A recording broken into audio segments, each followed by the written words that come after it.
को BPSC APO का exam हुआ था जिसमें जनरल पेपर से साइंस के क्वेश्चन लगभग 30 साइंस के क्वेश्चन पूछे गए थे। इन सभी क्वेश्चंस को हम लोग यहाँ पर डिस्कस करेंगे। चलिए यहाँ पे मैं दिखाता हूँ आपको कितने अच्छे अच्छे लेवल के प्रश्न पूछे गए हैं, कितने अच्छे प्रश्न पूछे गए हैं जो आने वाले अपकमिंग एग्ज़ाम्स के लिए बहुत ही महत्वपूर्ण है। तो देखिए मतलब कि एग्ज़ाम का पैटर्न किस तरह से बदल रहा है। तो यहाँ पर हम लोग पहले क्वेश्चन से स्टार्ट करते हैं कि वसा जल में अघुलनशील है क्योंकि। तो यहाँ पर देखिए बच्चे ने गलत उत्तर लगा दिया है। यहाँ पर इसका करेक्ट उत्तर हो जाएगा ऑप्शन बी, यानी कि जो फैट होता है वो जल में नहीं घुलता है क्योंकि जो फैट है वो हाइड्रोफोबिक होता है और वाटर जो होता है वो हाइड्रोफिलिक होता है। यानी कि फैट नॉन पोलर होता है और वाटर जो होता है वो पोलर होता है, ध्रुवीय होता है, जिसके कारण वसा जल की तरफ आकर्षित नहीं होता है। तो ये आपको समझ में आ गया। फिर यहाँ पे हम देखते हैं कि यहाँ पे एक टर्म मेंशन किया है ज्विटर आयन कॉम्प्लेक्स। ये क्या होता है? तो जो ज्विटर आयन कॉम्प्लेक्स होता है वो बेसिकली एमिनो एसिड में पाया जाता है। तो आई थिंक ये आप लोगों को समझ में आ गया है। तो इसका करेक्ट उत्तर हो जाएगा ऑप्शन बी। नेक्स्ट क्वेश्चन पे हम लोग चलते हैं।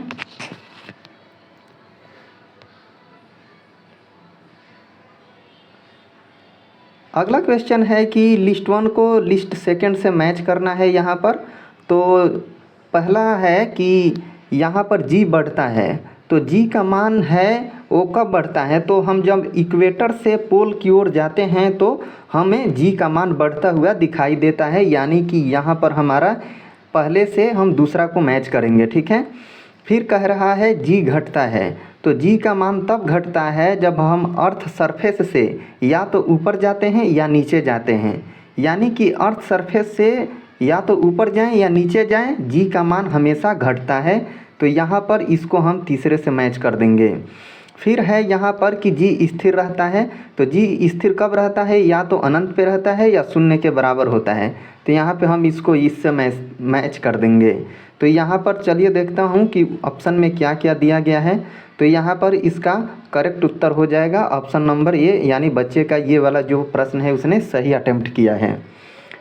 चलिए नेक्स्ट क्वेश्चन देखते हैं यहाँ पर कि टैक्सोनॉमिक्स से पूछा है, ठीक है, कि जो ऑर्डर होता है टैक्सोनॉमी का उससे पूछा है ये क्वेश्चन। तो यहाँ पर इसका करेक्ट उत्तर हो जाएगा ऑप्शन डी, यानी कि जो टैक्सोनॉमी होता है उसमें सबसे पहले किंगडम आता है, उसके बाद फाइलम आता है, उसके बाद क्लास आता है, फिर ऑर्डर आता है, फिर फैमिली आता है, उसके बाद जीनस आता है और सबसे लास्ट में स्पीसीज आता है, ठीक है। तो ये आप लोगों को यहाँ पे समझ में आ गया। ये यहाँ पे इसका करेक्ट उत्तर ऑप्शन डी हो जाएगा, इसने वो गलत कर रखा है बच्चे ने। फिर नेक्स्ट क्वेश्चन देखते हैं हम लोग कि रेलवे ट्रैक के नीचे स्लीपर बिछाए जाते हैं ताकि ये जो प्रेशर होता है ना उसको कम करने के लिए रेलवे ट्रैक के नीचे स्लीपर बिछाए जाते हैं। तो जो 14 नंबर क्वेश्चन है उसका करेक्ट ऑप्शन क्या है? उसका ये डी, माने ये जो है यहाँ पे सही अटेम्प्ट किया है बच्चे ने, ठीक है। नेक्स्ट क्वेश्चन हम लोग देखते हैं कि अगला क्वेश्चन है यहाँ पर कि लिपिड प्रोटीन्स एवं न्यूक्लिक अम्ल सभी विषाणुओं में पाया जाता है। यहाँ पे अभिकथन ये दिया है कि जो लिपिड होता है, प्रोटीन्स होता है और न्यूक्लिक एसिड होता है वो वायरस में पाया जाता है। तो ये अभिकथन जो है यहाँ पर सही है, ये कथन ये सही है यहाँ पर। और फिर कह रहा है, इसका रीज़न ये दे रहा है कि केवल कुछ जंतु विषाणु जैसे हर्पिस विषाणु लाइपो वायरस हैं। तो ये वाला गलत है। जहाँ कहीं भी केवल वर्ड आ जाए समझ लेना वो स्टेटमेंट 99% केस में गलत होता है, ठीक है। तो यहाँ पर इसका करेक्ट उत्तर हमारा क्या हो जाएगा? यानी कि ए सही है और आर गलत है। यहाँ पे इसका करेक्ट उत्तर ये हो जाएगा, ठीक है। और बच्चे ने ये गलत अटेम्प्ट किया है। ये आप इसको मतलब अगर करेक्ट एक्सप्लेनेशन देखना है आपको कि ये कहाँ पे है, ये मैटर कहाँ पे लिखा हुआ है, तो NCERT 11th क्लास के बायो के पेज नंबर 20 में सबसे नीचे जाकर आप खोजेंगे तो इसको आप देख पाएंगे, बहुत अच्छे से वहाँ पे मेंशन किया गया है। चलिए अब नेक्स्ट क्वेश्चन देखते हैं। यहाँ पे कह रहा है कि यहाँ पे मैचिंग करने का एक क्वेश्चन दिया गया है कि जो हमारा माइक्रोफोन होता है वो ध्वनि ऊर्जा से विद्युत ऊर्जा में कन्वर्ट करता है, ठीक है। तो ये तो हमारा करेक्ट है। फिर यहाँ पे लिखा है कि जो फैन है वो विद्युत ऊर्जा, मतलब आउटपुट जो होता है वो विद्युत होता है। नहीं, ये वाला गलत है, क्योंकि जो हमारा फ़ैन होता है वो विद्युत ऊर्जा को यांत्रिक मैकेनिकल एनर्जी में कन्वर्ट करता है। फिर यहाँ पे है कि कार, तो जो कार है वो केमिकल एनर्जी को मैकेनिकल एनर्जी में कन्वर्ट करता है, तो ये भी सही है। ठीक है। फिर यहाँ पे है कि ऊपर जाती हुई लिफ्ट, तो जब लिफ्ट ऊपर जाती है तो जो हमारा ये मैकेनिकल एनर्जी है वो पोटेंशियल एनर्जी में कन्वर्ट होते जाता है। तो ये भी यहाँ पे करेक्ट है, ये भी करेक्ट है, ये भी करेक्ट है, इनकरेक्ट ये है। तो हमारा यहाँ पे जो करेक्ट उत्तर हो जाएगा ये हो जाएगा। ठीक है। तो चलिए अब नेक्स्ट क्वेश्चन हम लोग देखते हैं। यहाँ पे नेक्स्ट क्वेश्चन है कि किस रोग की रोकथाम में सिकल सेल एनीमिया सहायक है। तो यहाँ पर जो है इसका करेक्ट उत्तर हो जाएगा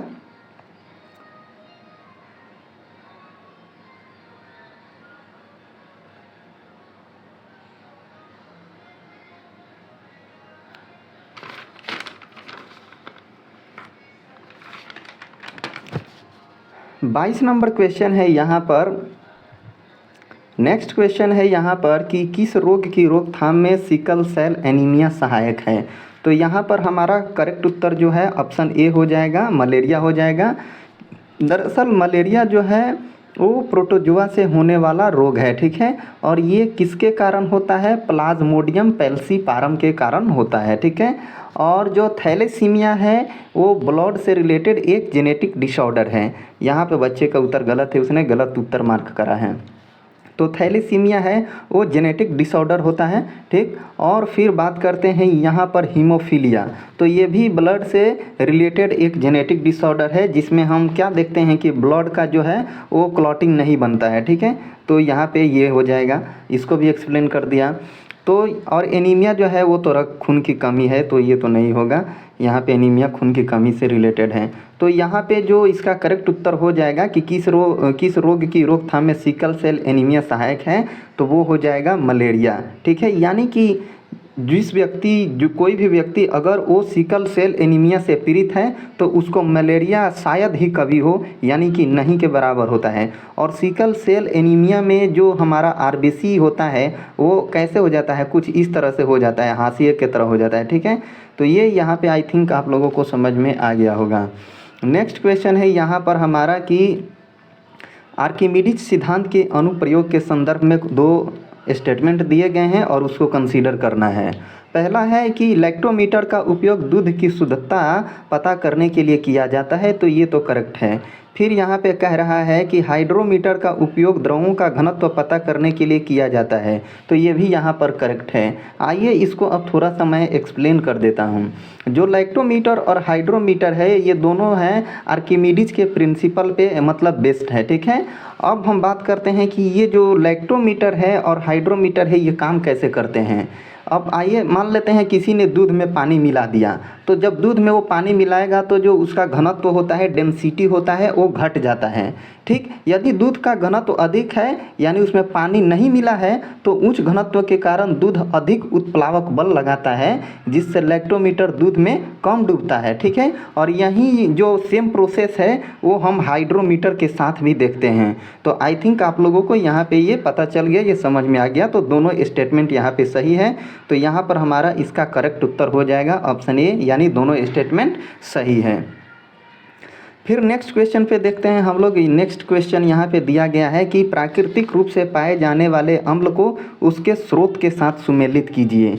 ठीक है। तो यहाँ पे हम लोग इसको मैचिंग कराते हैं। जो लैक्टिक एसिड होता है उस दूध या जो खट्टा दूध होता है उसमें या दही में होता है। फिर से जो एसिटिक एसिड होता है वो सिरका में होता है। फिर हमारा जो साइट्रिक एसिड है वो नींबू में होता है। और मेथनोइक एसिड जो होता है एंड के जो स्टिंग होता है उसमें होता है। तो यहाँ पे इसका करेक्ट उत्तर यानी जो बच्चे ने उत्तर लगाया है यहाँ पे सही है। फिर यहाँ पे हम लोग बात करते हैं कि जो एगार एगार एल्जीनिक एसिड होता है और फिर से जो जेली होता है जिसको ग्रेसिलेरिया नामक शैवाल से मिलता है, वो रासायनिक रूप से ये रसायन क्या है, तो यहाँ पर इसका करेक्ट उत्तर हो जाएगा प्रोटीन। यानी ये एक तरह का प्रोटीन होता है जो हमें एगार एगार में जो मिलता है, एल्जीनिक अम्ल में मिलता है या ग्रेसिलेरिया में मिलता है और जिलेडियम में भी मिलता है। तो ये सभी एक तरह का प्रोटीन्स होते हैं, ठीक है। फिर हम लोग यहाँ पे बात करते हैं अगले क्वेश्चन पे। यहाँ पे दिया है कि स्फीरोसोम से संबंधित है। तो जो स्फीरोसोम्स जो है ना, वो कार्बोहाइड्रेट को वसा में परिवर्तित करता है, ठीक है। तो कार्बोहाइड्रेट को वसा में चेंज करने से, ठीक है, ये हमारा यहाँ पे करेक्ट उत्तर हो जाएगा। नेक्स्ट क्वेश्चन हम लोग देखते हैं। यहाँ पे भी मैचिंग का क्वेश्चन दिया है। तो यहाँ पे हम लोग देखते हैं जो मैचिंग वाला है ये कि हिप्पोकैम्पस जो है,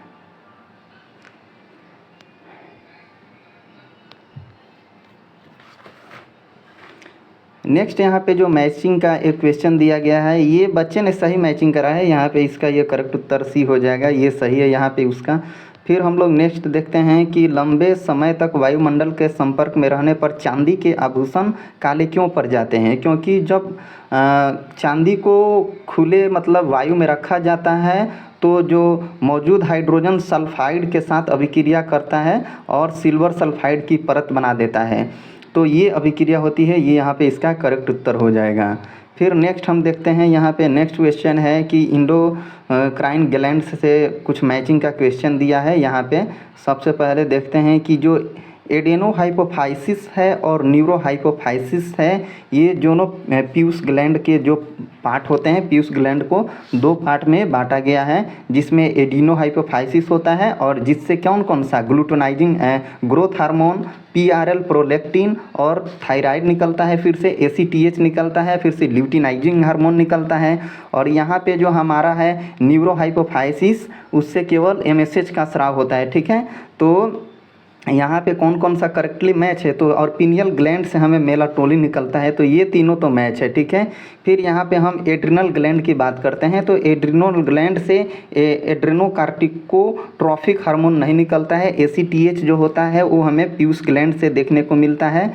तो यहाँ पर ये गलत है, यानी कि 4 नंबर गलत है। 4 नंबर यहाँ पे गलत है। और फिर से यहाँ पे जो अग्न्याशय की अल्फा कोशिकाओं से इंसुलिन नहीं, अग्न्याशय की जो अल्फा कोशिकाएं हैं वहाँ से हमें ग्लूकागोन निकलता है, और जो बीटा कोशिकाएं होती है वो इंसुलिन का स्राव करती हैं। तो यहाँ पे 5 भी गलत तरीके से मैच है। अब देखते हैं कि 5 गलत है तो 5 कहाँ कहाँ पे है। 5 यहाँ है, 5 यहाँ है, 5 यहाँ है, यानी कि ये तो तीनों स्टेटमेंट गलत हो गए, ठीक। तो हमारा करेक्ट उत्तर ऑप्शन डी हो जाएगा।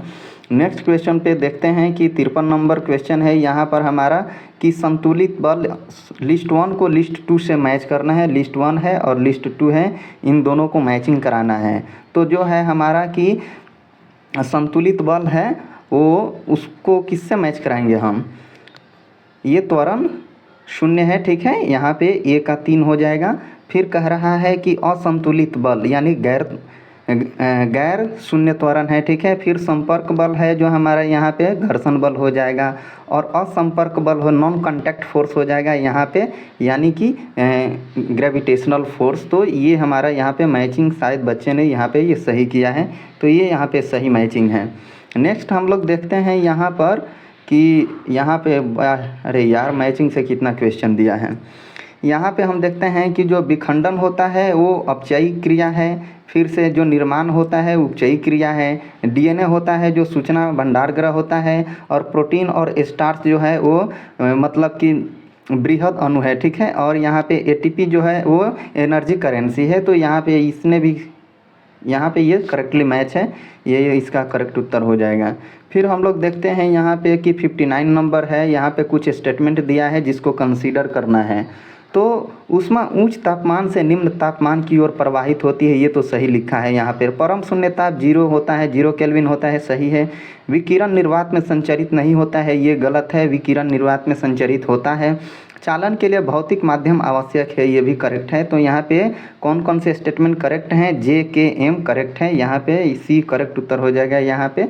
नेक्स्ट क्वेश्चन पे चलते हैं। 62 नंबर है यहाँ पे कि कौन से संघ के जीव अरीय सममित होते हैं, ठीक है। एरियल जो उनके शरीर का जो बनावट होता है वो एरियल होता है, ठीक है। तो यहाँ पे हमारा करेक्ट उत्तर हो जाएगा ऑप्शन, यानी कि सिलेंट्रेटा जो होते हैं वो, और ये होते हैं और नाइडेरिया भी, उसको भी ऐड कर लीजिएगा यहाँ पे। ये जो है द्विपार्श्व सममित होते हैं, आर्थ्रोपोडा और एनेलिडा ये सभी द्विपार्श्व सममित होते हैं।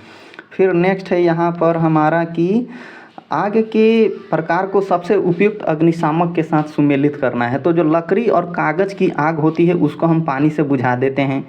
बिजली की आग को हमें कार्बन डाइऑक्साइड से बुझाना चाहिए, और तेल या पेट्रोल की आग को हमें रेत या फोम से बुझाना चाहिए, और खाना पकाने के वसा की आग को हम वेट केमिकल से बुझा सकते हैं। तो यहाँ पे ये करेक्टली मैच हो जाएगा, ये कहीं सही है। फिर नेक्स्ट क्वेश्चन देखते हैं हम लोग। नेक्स्ट 69 नंबर है, इसको भी मैचिंग कराना है यार, मैचिंग से कितना ज़्यादा क्वेश्चन दे रहा है। तो जो विटामिन डी की कमी से हमें रिकेटस होता है, फिर विटामिन बी1 की कमी से बेरी होता है, विटामिन बी12 की कमी से एनीमिया हो जाता है, और निकोटिनिक अम्ल की कमी से हमें पैलाग्रा हो जाता है। तो यहाँ पे ये करेक्टली मैच है, यहाँ पे ऑप्शन बी इसका करेक्ट उत्तर हो जाएगा। फिर हम लोग नेक्स्ट क्वेश्चन पे देखते हैं। आर्कियोपेटेरिक्स के संबंध में कुछ यहाँ पे स्टेटमेंट दिए गए हैं कि पहला स्टेटमेंट है कि आर्कियोपेटेरिक्स एक आदिम पक्षी था और सरीसृपों व पक्षियों के बीच की योजक कड़ी माना जाता था। इसमें सरीसृपों व पक्षियों दोनों के लक्षण मौजूद हैं, और इसमें यह है कि हड्डियाँ वायवीय नहीं होती, शरीर सुविकसित आकृति और उड़ान पंखों से ढका होता है, अग्रपाद उड़ने के लिए पंखों के रूप में रूपांतरित होते हैं। यहाँ पे जो आर्कियोपेटेरिक्स होते हैं उनकी जो हड्डियाँ होती है वायवीय होती है, माने उसमें एयर सैक्स होते हैं, ठीक। तो यहाँ पे नहीं दिया है, इसीलिए ये स्टेटमेंट गलत हो गया। दो स्टेटमेंट हमारा सही हो गया, यानी कि यहाँ पर इसका करेक्ट उत्तर हो जाएगा ऑप्शन बी, ठीक है। फिर नेक्स्ट हम लोग देखते हैं 78 नंबर क्वेश्चन है। यहाँ पे एक स्टेटमेंट दिया गया है कि ठंडे पानी की तुलना में गर्म पानी और डिटर्जेंट का उपयोग करके कपड़ों से तेल के दाग धोना आसान होता है, ये तो करेक्ट है। फिर इसका रीज़न दे रहा है कि गर्म पानी पानी के पृष्ठ तनाव को बढ़ा देता है, जिससे यह रेशों में अधिक प्रभावी ढंग से प्रवेश करता है, बढ़ाता नहीं है, घटा देता है। तो यहाँ पर तो जो अभिकथन है वो सही है, और रीजन जो है ये गलत है। तो यहाँ पर हमारा करेक्ट उत्तर हो जाएगा, यानी कि ए सही है और आर गलत है, ये वाला हमारा करेक्ट उत्तर हो जाएगा। फिर 79 देखते हैं कि फोटोस्टेट मशीन के ड्रैम पर किसकी कोटिंग होती है, तो सेलेनियम की कोटिंग होती है, ये सही है। फिर देखते हैं यहाँ पे स्टेटमेंट और रीज़न दिया गया है कि समरूप अंग लगभग एक समान दिखाई देते हैं और वे एक समान कार्य करते हैं, लेकिन इनका विकास पूरी तरह अलग अलग समूहों व अलग अलग प्रारूप में होता है, ये सही है यहाँ पे। फिर यहाँ पे हम लोग देखते हैं कि तितली, पक्षी और चमगादड़ के पंख हवा में शरीर को ऊपर उठाने का एक ही उद्देश्य पूरा करते हैं, लेकिन उनकी मूल संरचना पूरी तरह से भिन्न है, अतः समरूप संरचनाएं अभिसारी विकास का परिणाम है। तो ये जो दोनों स्टेटमेंट है वो सही है, स्टेटमेंट सही है, और जो रीज़न है वो उसको कम्प्लीटली एक्सप्लेन करता है, तो ये यहाँ पे करेक्ट उत्तर हो जाएगा। फिर हम लोग देखते हैं यहाँ पे नेक्स्ट मैचिंग का क्वेश्चन है कि फलों को पकाने में हमें कैल्शियम कार्बाइड देखने को मिलता है, जो कृत्रिम वर्षा, सिल्वर आयोडाइड, फलों के रसों को संरक्षित करने में सोडियम बेंजोएट और पीने के पानी को शुद्ध करने में पोटेशियम परमैंगनेट का यूज किया जाता है। तो यहाँ पे ये करेक्टली मैच है, यहाँ पे ऑप्शन बी इसका करेक्ट उत्तर हो जाएगा। फिर नेक्स्ट है कि नेत्र लेंस की फोकस दूरी को नियंत्रित करता है। तो जो सिलियरी मसल्स होता है वो जो हमारा नेत्र लेंस है उसको फोकस को मतलब कंट्रोल करता है। फिर यहाँ पे 90 नंबर क्वेश्चन है कि मौसम के गुब्बारे को भरने के लिए हाइड्रोजन के हल्का होने के बावजूद हीलियम को प्राथमिकता क्यों दी जाती है? क्योंकि जो हाइड्रोजन है वो वायु में आते ही एक मतलब विस्फोटक पैदा करता है, विस्फोट की तरह आवाज़ करता है, इसीलिए यहाँ पे ये हमारा करेक्ट उत्तर हो जाएगा कि हाइड्रोजन अत्यधिक ज्वलनशील है और हवा के साथ विस्फोटक मिश्रण बनाता है। तो ये करेक्ट यहाँ पे उत्तर हो जाएगा। फिर है कि अनिश्चितता सिद्धांत डैश के लिए है, तो ये केवल सूक्ष्म और स्थूल कण, ये यहाँ ऑप्शन बी है केवल सूक्ष्म कण, या सी है केवल स्थूल कण, उपरोक्त में से कोई नहीं, तो ये यहाँ पे इसका करेक्ट उत्तर हो जाएगा। फिर यहाँ पे हम लोग देखते हैं कि एसटीडी से पूछा है सेक्सुअली ट्रांसमिटेड डिजीज, तो यहाँ पे सभी सेक्सुअली ट्रांसमिटेड डिजीज है, तो इसीलिए हमारा करेक्ट उत्तर ये हो जाएगा। फिर यहाँ पे हम लोग देखते हैं 99 नंबर है कि प्रेशर कुकर में खाना खुले बर्तन की तुलना में जल्दी पकता है, ये तो सही है, और इसका रीज़न ये कह रहा है कि कुकर के अंदर बढ़ा हुआ दबाव पानी के क्वथनांक को कम कर देता है, जिससे यह कम तापमान पर उबलने लगता है, ये यहाँ पर गलत है। जो हम कुकर में खाना बनाते हैं तो कुकर के अंदर जो है वो प्रेशर बढ़ने के कारण जो पानी का टेम्परेचर होता है वो बढ़ जाता है, यानी क्वथनांक बढ़ जाता है, जिससे खाना जो है जो मतलब पानी है वो कम तापमान पर ही उबलने लगता है और खाना जल्दी पक जाता है। तो ये यहाँ पे इसका ऑप्शन ये करेक्ट हो जाएगा। तो ये था एक्सप्लेनेशन, ये बीपीएससी का न्यू पैटर्न पे पूछा गया क्वेश्चन है जो 15 जुलाई 2026 को हुआ था। ये एपीओ के बहुत ही अच्छे क्वेश्चन है और आई थिंक कि सारे क्वेश्चन एनसीईआरटी के बुक से पूछे गए हैं। मैंने सारे क्वेश्चन को मतलब अलग अलग चैप्टर्स में मिला कर देखा है। तो keep supporting us and keep supporting this channel for recently added such videos, and for your good preparation also subscribe this channel. Thank you for watching.